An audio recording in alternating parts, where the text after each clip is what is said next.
আজকের ইফতারিতে একদম আমার মন মতো। আসসালামু আলাইকুম এভরিওয়ান, আশা করি আপনারা সবাই ভালো আছেন। আজকে আপনাদের সাথে শেয়ার করছি 6 রোজার ইফতারির ভিডিও। আসলে শরীরটা একটু খারাপ, এর জন্য ভয়েসটা একটু অন্যরকম লাগতে পারে, প্লিজ অ্যাডজাস্ট করে নেবেন। আসরের নামাজ পড়ে রান্নাঘরে চলে গেলাম এবং দেখলাম আম্মু খুব মজা করে আলু ভাজি এবং মাংস রান্না করছে।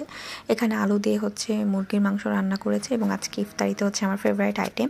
তো আমি এখানে টমেটো পেঁয়াজ কেটে নিলাম এবং আমার শরবতটা রেডি করে নিলাম। আজকের ইফতারিতে আম্মু খুব মজা করে চ্যাপা শুটকি ভর্তা করেছে এবং খিচুড়ি রান্না করেছে, সাথে ছিল আলু ভর্তা, যেটা ছাড়া আমার খিচুড়ি জমেই না।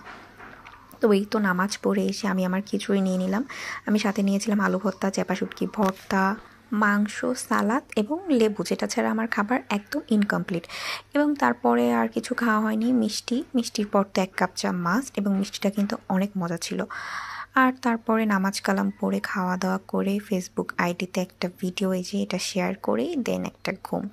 আজকের ভিডিওটা এই পর্যন্তই। আশা করি আপনাদের ভালো লেগেছে। Thanks for watching.